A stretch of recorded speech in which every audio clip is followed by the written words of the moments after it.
আত্মহত্যা করা হলো হারাম। শুনে নিন এই মা বোনেরা, ছেলেরা, যুবকেরা, আত্মহত্যা করা হলো হারাম। হারাম। রাসূল করিম সাল্লাল্লাহু আলাইহি ওয়াসাল্লাম বলেছেন আত্মহত্যা করা হলো হারাম। এই জন্য আত্মহত্যা করে যদি কেউ মারা যায়, তার জানাজার নামাজ কিন্তু মানে হাক্কানি আলেমদের পড়ানো একটু অনেকের মতে একটু দ্বিধা আছে, একটু দ্বিধা আছে। কেন? যাতে করে ওকে দেখে 10টা মানুষ শেখে যে আত্মহত্যা করা হলো হারাম। এই যুবক ছেলেরা কি করে নিজের জীবনটাকে আত্মহত্যা করে দেয়, জাহান্নামী। খবরদার নয়, এগুলো মাথায় রাখুন। এই 4টে অর্গান দিয়ে আল্লাহ পাক তৈরি করেছেন। এরপর আল্লাহ বলছেন বান্দা শোন, তো দেহের মধ্যে আমি আল্লাহ 9টা ছিদ্র দিয়েছি। কটা ছিদ্র বাপ? 9টা ছিদ্র। 9টা ছিদ্র কি কি? 2 চোখ, 2 নাক, 2 কান, একটা গাল, 7টা। আর সামনে আর পেছনে এই দেহের মধ্যে 9টা ছিদ্র আছে গো বাপ। এই 9টা ছিদ্রে যে কোনো একটা ছিদ্র দিয়ে আল্লাহ পাক আত্মা বের করে নেয় ফেরেশতার মাধ্যমে। কত মানুষ দেখবেন মারা গেছে, মারা যাওয়ার সময় দেখবেন পেশাব ফিরে ফেলে। কত মানুষ দেখবেন মারা গেছে, মারা যাওয়ার পরে দেখবেন পায়খানা ফিরে ফেলেছে। কত মানুষ দেখবেন মারা গেছে চোখটা চেয়ে আছে। কত মানুষ দেখবেন মারা গেছে গালটা হাঁ করে আছে। কত মানুষ দেখবেন মারা গেছে হাতটা খিঁচে আছে, কানটা খাড়া হয়ে আছে। কিন্তু মুমিন ব্যক্তি যারা, খাঁটি মুমিন যারা, যারা আল্লাহকে 100% বিশ্বাস করে, নবীদেরকে 100% বিশ্বাস করে, মুমিন ব্যক্তির আত্মাটাকে আল্লাহ পাক এমন ভাবে বের করে নেয় ফেরেশতার মাধ্যমে, ও বান্দা নিজেই বুঝতে পারে না। জোরে বলুন। কিছু বুঝতে পারছেন আমার ওয়াজ? শুধু তাই নয়, এই 9টা ছিদ্র, এই 9টা ছিদ্র নিয়ে যদি আলোচনা করা যায়, কল্পনা করতে পারবেন না, ভাবতে পারবেন না। চলো, এরপরে আল্লাহ পাক বলছেন তোকে তোর মায়ের পেটের ভিতরে আনলাম।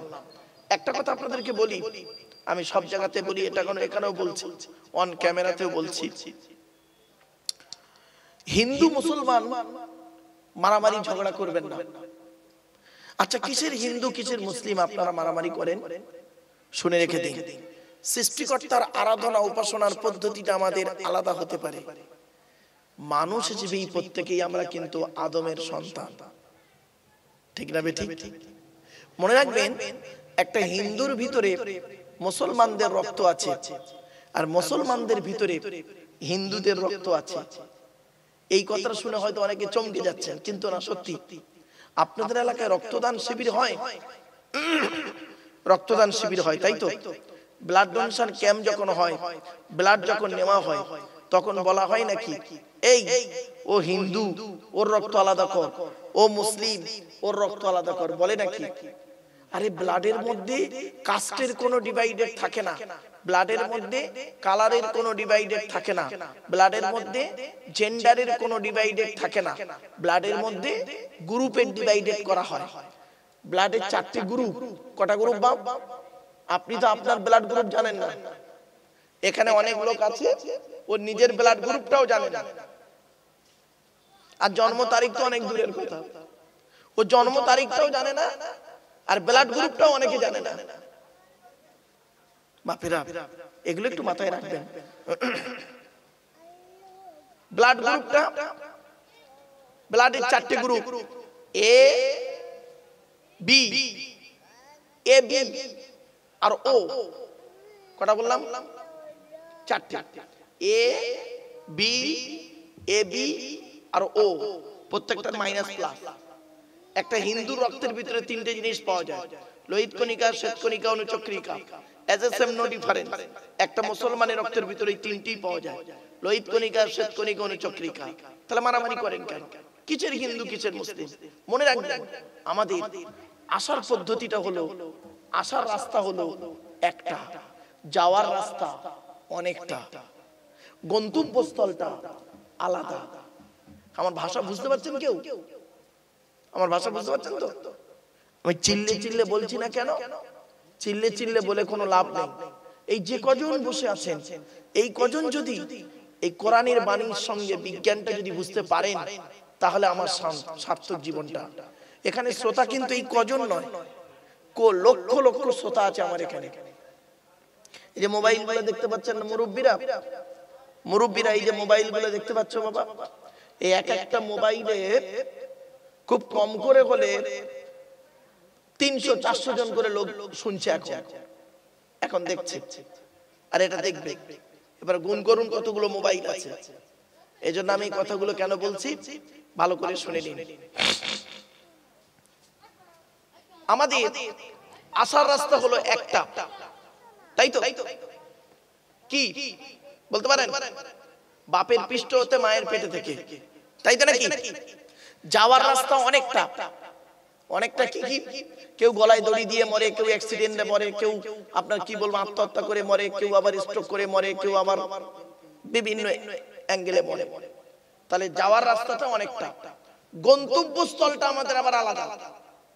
কেউ কবরে যায়, কেউ শ্মশানে যায়, কেউ আবার পানি কি বলবো বাঘের পেটে চলে যায়, কেউ বোমবাস্টিং হয়ে একদম পুরো চূর্ণ বিচূর্ণ পুড়ে ছাই হয়ে যায়, কেউ আবার গর্তে চলে যায়।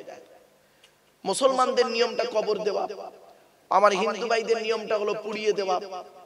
আরো অনেক জাতি আছে দেখবেন, তাদের জিনিসগুলো দেখলে কল্পনা করতে পারবেন না। তাদের কবর দেওয়ার পদ্ধতিটা আলাদা, তাদের মাটি দেওয়ার পদ্ধতিটা আলাদা। এগুলো ভালোবেন, মাথায় রাখবেন। চলো এবারে আসছি, সৃষ্টিকর্তা বলছে শোন, তো দেহের মধ্যে আল্লাহ বলছেন, তো দেহের মধ্যে তিনটি জিনিস আলাদা, কারোর সঙ্গে কারোর কোনো মিল নেই। আমি একজন পুরুষ, আমি একজন পুরুষ, ইনি একজন পুরুষ, ইনি একজন পুরুষ। ওনারও যা যা আছে আমারও তাই তাই আছে, কিন্তু আমার তিনটে আলাদা আছে, ওনারও তিনটে আলাদা। ওনার তিনটের সঙ্গে আমার তিনটের মিল নেই। এক নাম্বার হলো ব্লাড গ্রুপ, ব্লাড গ্রুপ আলাদা। ওনার ও পজিটিভ, আমার বি পজিটিভ। এগুলো ভাববেন, শুনবেন, এগুলো মাথায় রাখবেন। দুই নাম্বার কি আলাদা বলতে পারেন?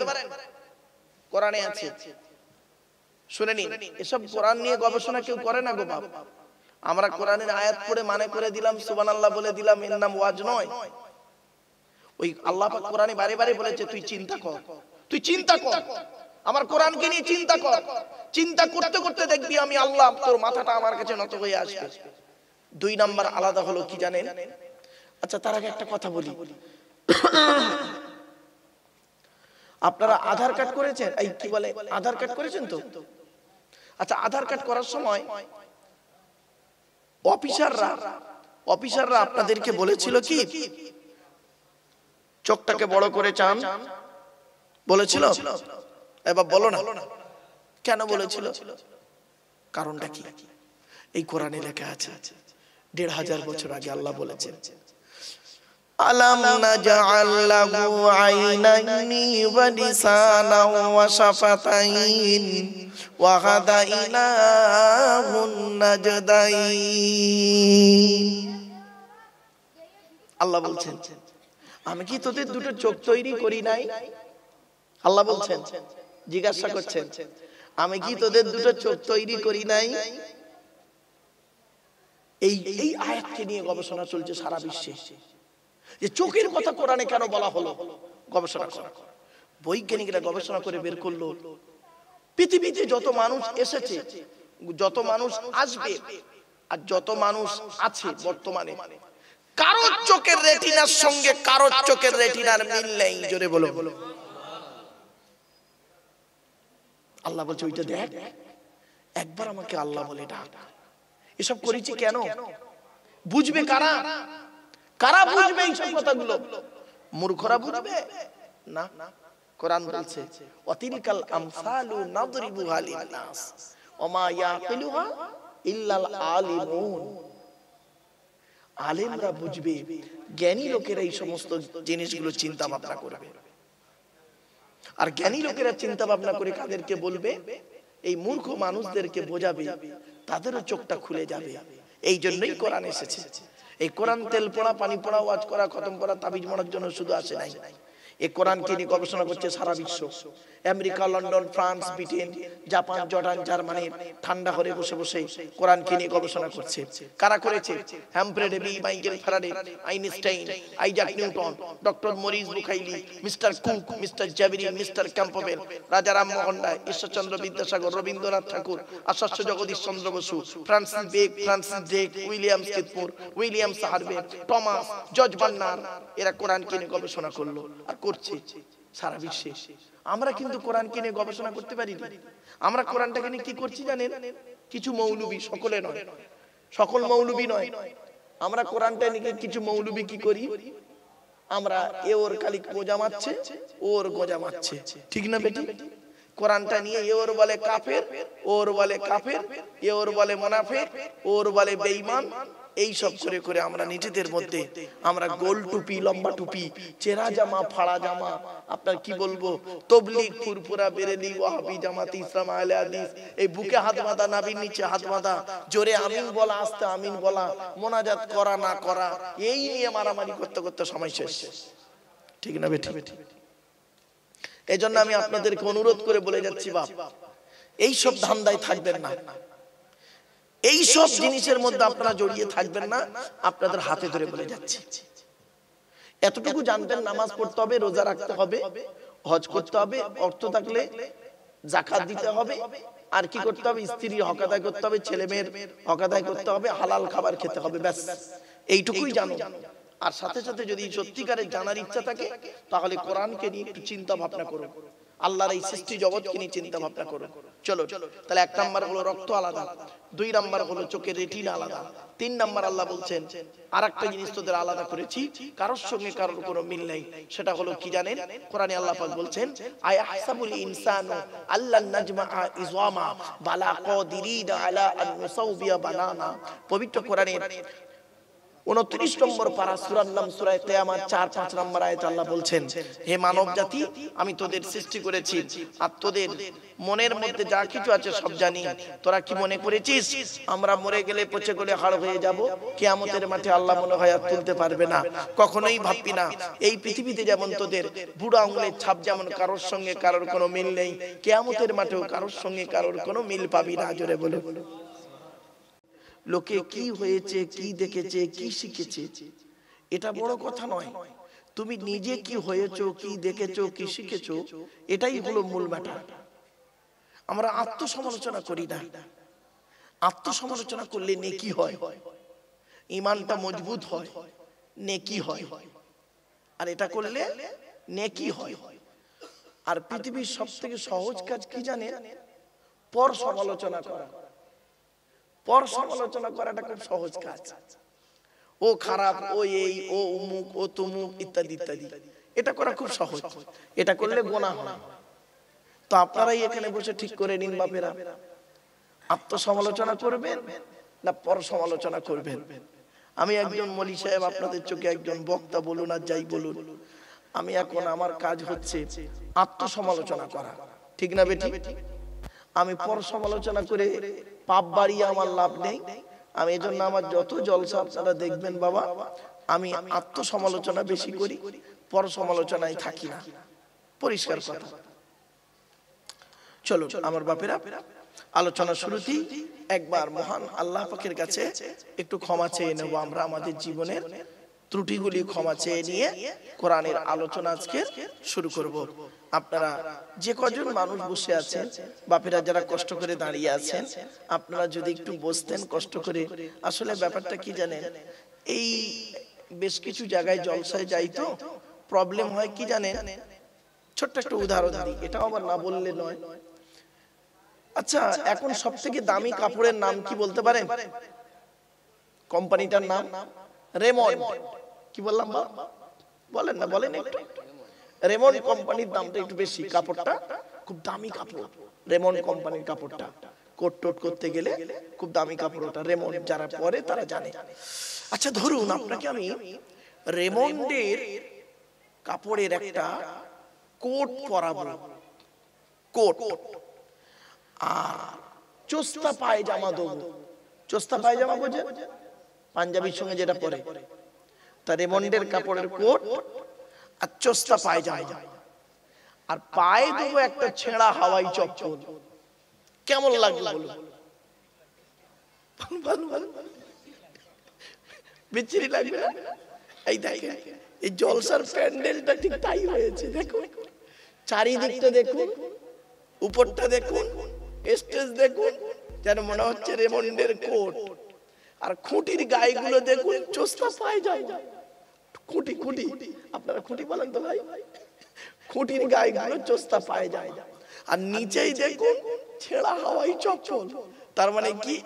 ওই চটগুলো দেখুন, এই যে প্লাস্টিক গুলো বসেছেন আপনারা, এই প্লাস্টিক গুলো কিন্তু ওই বাড়িওয়ালা নয়, এই প্যান্ডেলওয়ালাদের নাকি ভাই? ওরা কিন্তু 3 বার করে ধোয় না। কত মানুষ জুতো পায়ে দিয়ে ওঠে, নোংরা পায়ে দিয়ে ওঠে, আবার ওটা এখান থেকে নিয়ে গিয়ে অন্য কোনো জায়গায় যাবে, সেখানেও আবার সেখান থেকে নোংরা হবে। এইভাবে হতে হতে চলতে চলতে আসে। সত্যিকারের একজন নামাজি মুসল্লি লোক ওতে বসলে তার গাটা নাপাক হয়ে যাবে। একটা কথা আপনাদের বলি, এই জলসা শুরুতেই বলে নিচ্ছে আপনাদেরকে, শরীর পাক, কাপড় পাক, জায়গা পাক, এই 3টে পাক রাখবেন, তবে জলসা শুনতে পাবেন। শরীরটা পাক রাখবেন, কাপড়টা পাক রাখবেন, আর জায়গাটা পাক রাখবেন, তবে জলসা শুনে আত্মতৃপ্তি পাবেন। এটা আমার অনুরোধ আপনাদের কাছে। আর চেষ্টা করবেন অজু অবস্থায় জলসা শোনা। আপনি হয়তো ফট করে প্রশ্ন করতে পারেন, মৌলী সাহেব আপনি কি অজু করেন? হ্যাঁ বাপ, আমার এই 30 বছর জলসা জীবনে আমি কোনোদিন বেওজুতে ওয়াজ করিনি, আজও তাই। এই জন্য আপনাদেরকে আমি বলি বাপ, অজু অবস্থায় বসবেন, অজু অবস্থায় বসবেন, পাক পবিত্র অবস্থায় বসবেন।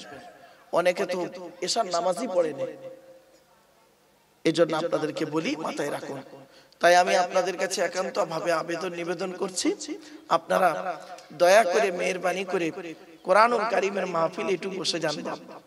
আর যারা হাফেজ আলেম আছেন, হাফেজ আলেম যারা আছেন, নিচেই বসে না থেকে স্টেজে চলে আসুন বাপ।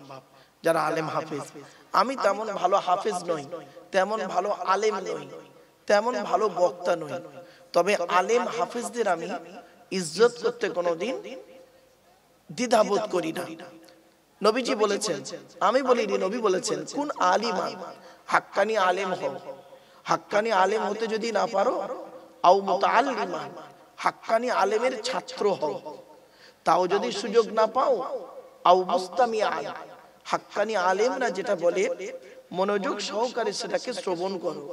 তাও যদি সুযোগ না পাও, আও মুহিব্বান, হাক্কানি আলেমদেরকে অন্তর দিয়ে ভালোবাসো। ওয়ালা তাকুন খামিসান ফাতুহলিকু, 5 নাম্বারটা হতে যেও না, তাহলে তুমি ক্ষতিগ্রস্ত হয়ে যাবে। তাই আপনাদেরকে আমি অনুরোধ করছি বাপেরা, গ্রামবাসী ভাই সকল, বাবাজিরা, আমার যুবক ভাইরা, আপনাদের কাছে আমার একান্ত ভাবে আবেদন নিবেদন, আপনারা দয়া করে মেহেরবানি করে এই কোরআনুল কারীমের মাহফিলে একটু হাজির হয়ে যান বাপেরা। আসুন আমরা একটু মোনাজাত করব।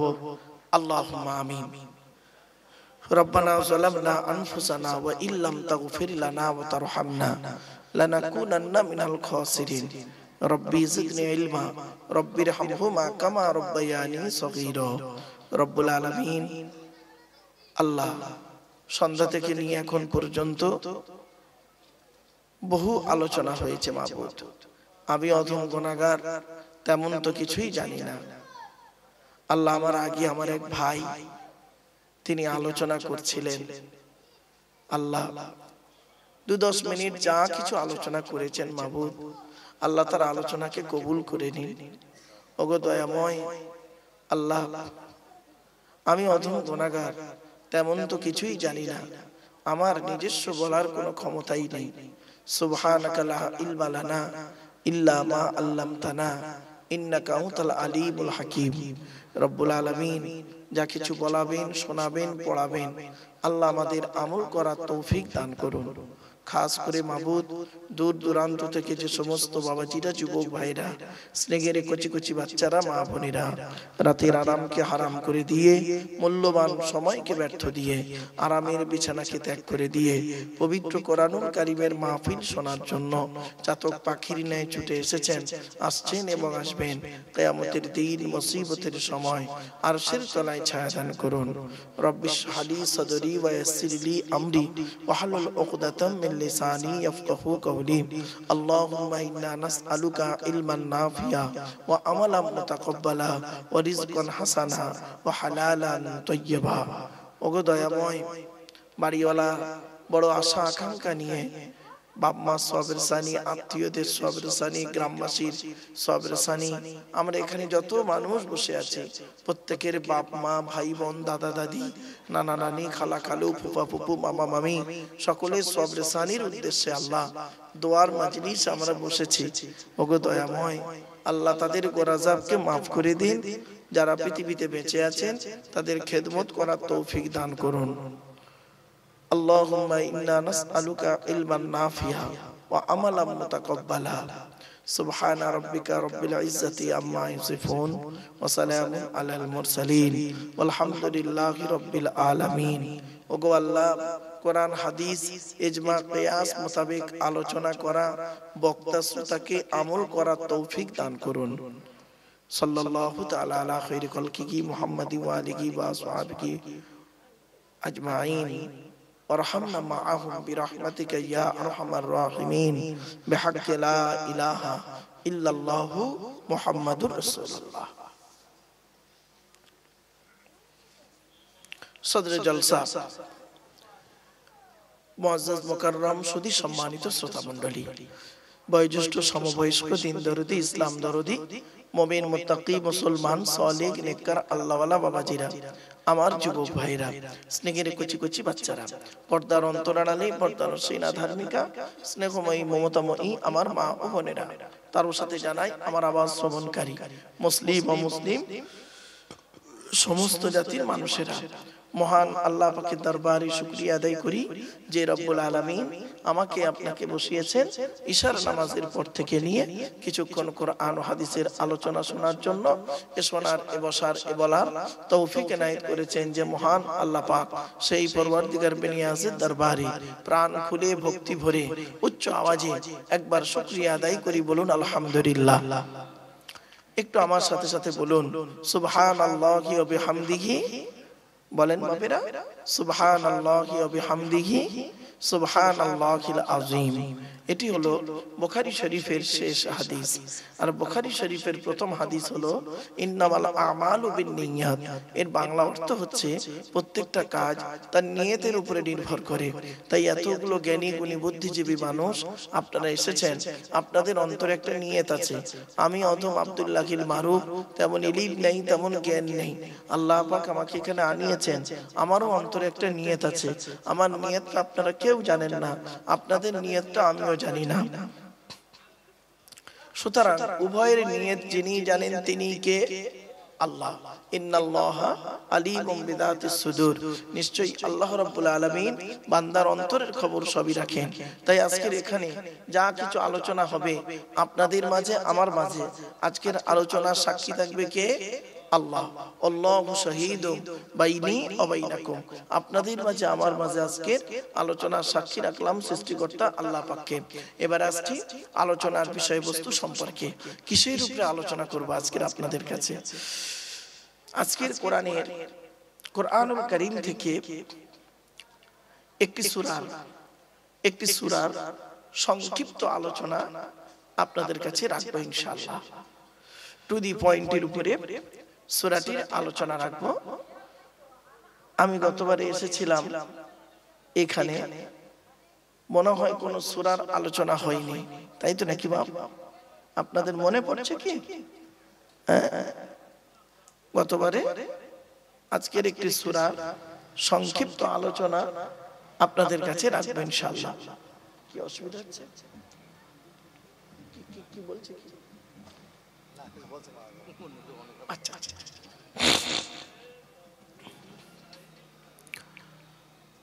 একটা কথা আপনাদের বলি, ভাব শুনে নিন।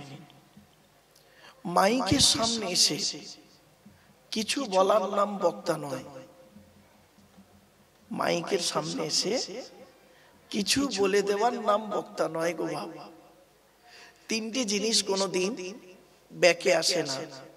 এক নাম্বার, ধনুক থেকে তীরটা বের হয়ে গেলে ওই তীরটা আর কোনোদিন ব্যাকে আসে না। এক নাম্বার মনে রাখবেন, এই কথাগুলো আমার মনে রাখবেন, দেখবেন আপনাদের লাভ হবে, লস হবে না। এক নাম্বার, ধনুক থেকে তীরটা বের হয়ে গেলে ওই তীরটা আর কোনোদিন ব্যাকে আসে না। দুই নাম্বার, দেহ থেকে আত্মাটা বের হয়ে গেলে ওটা আর পৃথিবীতে রিটার্ন দেওয়া হয় না। তিন নাম্বার, জবান থেকে কথা বের হয়ে গেলে ওটা আর কোনোদিন ব্যাকে আসে না। এজন্য খুব চিন্তা ভাবনা করে বক্তব্য রাখতে হয়। 1 ঘন্টা ওয়াজ করতে গেলে 3 ঘন্টা বই পড়তে হবে। মাইকের সামনে এসে কিছু বলে দেওয়ার নাম কিন্তু বক্তা নয়। এটা মাথায় রাখবেন সব সময়ের জন্য। এই কথাগুলি মাথায় থাকলে আপনার বক্তব্য শুনতে বুঝতে সুবিধা হবে। চলো, আপনাদের কাছে আলোচনা আজকে থাকবে কোরআনুল কারীমে একটি সূরার সংক্ষিপ্ত আলোচনা। আগে আমাদের জেনে নিতে হবে বেশ কিছু কথা। সে কথাগুলো কি কি বলে দিচ্ছি। আজকে আমাদের আলোচনার বিষয় থাকবে 5টা বিষয়ের উপরে। 1 নাম্বার, কোরআন যার বাণী তার সম্পর্কে আমি আলোচনা করব। এ আমি সব জায়গাতে করি। কেন? যিনি আমাকে সৃষ্টি করেছেন, যিনি আমাদের এত কিছু করেছেন, তার আলোচনা যদি না করি, খালি আলহামদুলিল্লাহ বলে ছেড়ে দেব, এটা ঠিক হয় না। সৃষ্টি জগতের আলোচনা করি খুব বেশি, সৃষ্টি জীবের আলোচনা করি বেশি, কিন্তু সৃষ্টিকর্তার আলোচনা আমরা কম করি। ঠিক না বেঠিক? আমার কথা বুঝতে পারছেন আপনারা? সৃষ্টি জীবের আলোচনা করি বেশি, সৃষ্টি জগতের আলোচনা করি খুব বেশি, বেনিয়ে বুনিয়ে অনেক কিছু করে বলি। কিন্তু আমার সৃষ্টিকর্তা ফেরেশতাদের বলে, আরে আমি তো ওকে সৃষ্টি করেছি, ওকে নিয়ে মাতামাতি করছে, আর আমি সৃষ্টিকর্তা, গোটা কোরআনে আমাকে সব জায়গাতে পাবে। আমার আলোচনা বান্দা একবারও ভালো করে করলো না। সৃষ্টিকর্তাটা কে? সৃষ্টিকর্তাটা কে? আল্লাহ কে? তার পরিচয়টা কি? তার কাছে কেন মাথা নত করব? কেন নামাজ পড়ব? কেন রোজা রাখবো? কেন আল্লাহর ইবাদত করব? কেন সব জায়গাতে আল্লাহকে ডাকবো? এই কেন উত্তরটা আমার বান্দারা কই আমাকে একবার করলো না, আর নিজে বুঝতেও চাইলো না। সারা পৃথিবীতে আমার সৃষ্টি জীব, আমার সৃষ্টি জগৎকে আমি সাজিয়েছি, তারা একবারও দেখলো না। তারা কি করলো? আমার সৃষ্টি জীবের একজন ব্যক্তি হোক, বস্তু হোক, তাকে নিয়েই তারা পাগল এর মতো মাতামাতি করলো। আর আমার বেলায় কি বললো? শুরুতেই আলহামদুলিল্লাহ, সমস্ত প্রশংসা আল্লাহ তোমার, ওইটুকুই বলে শেষ। বাকি সব সৃষ্টি জীবের আলোচনা চলছে। এই কোরআনে আছে সৃষ্টিকর্তার আলোচনা, অনেক অনেক আলোচনা সৃষ্টিকর্তার। তো আজকে আমি সৃষ্টিকর্তার আলোচনা করব, তারপরে সৃষ্টি জীবের আলোচনা করব। অসুবিধা হবে? আমার ওয়াজ কিন্তু বুঝতে গেলে একটু ব্রেন লাগবে বাপ, আগেই বলে নিচ্ছি, সহজে হুট করে বুঝতে পারবেন না। এই যে সৃষ্টিকর্তার আলোচনা আর সৃষ্টি জীবের আলোচনা, এটা দুটো আলাদা। চলো, সৃষ্টিকর্তার আলোচনা করতে গেলে সৃষ্টিকর্তার পরিচয়টাকে জানতে হবে। সৃষ্টিকর্তার পরিচয় হলো, এই কোরআনে আছে মোট 4টি। কটি বাপ বলেন? কথা বলেন। 4টি। কি কি? আল্লাহ নিজেই বলছেন, কুল, নবী তুমি বলো, হুয়াল্লাহু আহাদ, সে আল্লাহ হলেন একক। আল্লাহ ওয়াহিদ নন, আল্লাহ আহাদ। আচ্ছা, ওয়াহিদ আর আহাদের পার্থক্যটা কি? ওয়াহিদুন মানে এক, আহাদুন মানেও এক। পার্থক্য কি? ওয়াহিদুন মানে এক, যা 2 আছে বা থাকতে পারে। আহাদুন মানে এক, যা 2 হয় না। আল্লাহ পাক বললেন, কুল, নবী তুমি বলো, হুয়াল্লাহু আহাদ, সে আল্লাহ হলেন একক। 2 নাম্বার, আল্লাহুস সামাদ, আল্লাহ হলেন অমুখপেক্ষী। আল্লাহ কারোর মুখপেক্ষী নন, সারা পৃথিবী তার মুখপেক্ষী। তিন নাম্বার, লাম ইয়ালিদ ওয়া লাম ইউলাদ, আল্লাহ কাউকে জন্ম দেয়নি, আল্লাহকেও কেউ জন্ম দেয়নি। চার নাম্বার, ওয়া লাম ইয়াকুল লাহু কুফুয়ান আহাদ, আল্লাহর সমকক্ষ কেউই নেই। এই হলো আল্লাহর চারটি পরিচয়। এ তাড়িয়ে দেন তো বাবা। এই হলো আল্লাহর চারটি পরিচয়। এরপরে আল্লাহ বলছেন, শুনে নিন, এরপরে আল্লাহ বলছেন বান্দা শোন, তোকে আমি সৃষ্টি করেছি, আমি তোকে সৃষ্টি করেছি, বান্দাদেরকে সৃষ্টি করেছি আমি। কিভাবে সৃষ্টি করেছি একবার তুই চিন্তা কর। মায়ের পেটের ভিতরে তোর বাপের চারটি অঙ্গ, মায়ের চারটি অঙ্গ, আল্লাহ নিজে দেয় 5টা। এই 13টা জিনিস দিয়ে আমি আল্লাহ তোকে তোর মায়ের পেটের ভিতরে আনলাম। কিভাবে আনলাম? কোরআনে আল্লাহ বলছেন, ওয়ালাকাদ খালাকনাল ইনসানা মিন সুলালাতিন মিন তিন সুম্মা জাআলনাহু নুতফাতান ফি করারিম মাকিন। 18 নম্বর পারার 1 নম্বর পৃষ্ঠার 12 নম্বর লাইন, সূরার নাম সূরা মুমিনুন। আল্লাহ বলছেন, আমি মাটির নির্যাস থেকে তোদের তৈরি করেছি, বাপ আর মায়ের মিলনের মাধ্যমে ওই পানিটাকে আমি আল্লাহ তোর মায়ের পেটের ডাইসে সুন্দর করে রেখে দিয়েছি। আর কি করেছি? সুম্মা খলাকনান নুতফাতা আলাকাতান ফাখলাকনাল আলাকাতা মুদগাতান ফাখলাকনাল মুদগাতা ইযামান ফাকাসাউনাল ইযামা লাহমা সুম্মা আনশানাহু খালকান আখর। আমি আল্লাহ ওই পানিটার 40 দিন পরে রক্তপিণ্ড করেছি, তার 40 দিন পরে মাংসপিণ্ড করেছি, তার 40 দিন পরে হাড় তৈরি করেছি, হাড়ে আর মাংসই সুন্দর করে লাগিয়ে দিয়েছি। আমি আল্লাহ তোর মায়ের পেটের ভিতরে সুন্দর একটা আকৃতি দান করেছি। মায়ের পেটে এসে গেলাম। এরপরে আল্লাহ বলছে, বান্দা শোন, তোকে আমি তোর মায়ের পেটের ভিতরে যখন আনলাম, তোর দেহের ভিতরে 4টি গুরুত্বপূর্ণ জিনিস দিলাম। কয়টা বাপ? এগুলো মাথায় রাখো। 4টি গুরুত্বপূর্ণ জিনিস আমি আল্লাহ তোর দেহের ভিতরে দিলাম। ওই 4টি গুরুত্বপূর্ণ জিনিস তুই যত্ন করে রেখে দিবি। 4টির একটা যদি খারাপ হয়ে যায় তুই কিন্তু তাড়াতাড়ি মারা যাবি। কি কি? 1 নাম্বার আল্লাহ বলছে, 1 নাম্বার হলো তোর ব্রেন। কি কি? ব্রেন। আমি তোর ব্রেনটাকে দিয়েছি, সুন্দর করে দিয়েছি সুরক্ষিত ভাবে। এজন্য মানুষের ব্রেনটা হলো সুরক্ষিত ভাবে আল্লাহ রেখেছে। কোথায় রেখেছে জানেন? আচ্ছা, ব্রেনটা আমাদের কোথায় আছে? সামনে না পেছনে? ঠিক এই মিডিল টাইপের। কারণ আল্লাহ জানে বান্দার পৃথিবীতে যত ঝড়ঝাপটা আসবে এই সামনের দিকেই আসবে। সামনে মাথার মাঝখানটায় খুব কম আসবে, এই দিকটা কম আসবে। এজন্য আমার আল্লাহ করেছেন কি, ব্রেনটাকে ঠিক এই বরাবর জায়গাটায় দিয়েছেন। ভাবতে পেরেছেন? আচ্ছা, গরুর বুদ্ধি বেশি না মানুষের বুদ্ধি বেশি? বলেন বলেন বলেন। কেন? কারণটা কি? আপনারা বলবেন মানব সৃষ্টিগুলো শ্রেষ্ঠ, এটাই বলবেন তো? ওটা ছাড়া তো কিছু খবর আমাদের নেই তো। শুনে নিন, বৈজ্ঞানিকরা গবেষণা করে বলছে গরুর বুদ্ধি বেশি না মানুষের বুদ্ধি বেশি? এই লাকাদ খালাকনাল ইনসানা ফি আহসানি তাকবীম, কোরআনের এই আয়াতকে নিয়ে বৈজ্ঞানিকরা গবেষণা করছে। আমি আল্লাহ পাক মানুষকে তার মায়ের পেটের ডাইসে সুন্দর করে তৈরি করেছি, সুন্দর করে। আর সৃষ্টিকুলের শ্রেষ্ঠ আশরাফুল মখলুকাত বলা হয়েছে। এই মানুষকে করেছে কেন? মানুষকে নিয়ে গবেষণা চলছে। মানুষকে নিয়ে গবেষণা করতে গিয়ে প্রথম শুরু করেছে ব্রেন দিয়ে।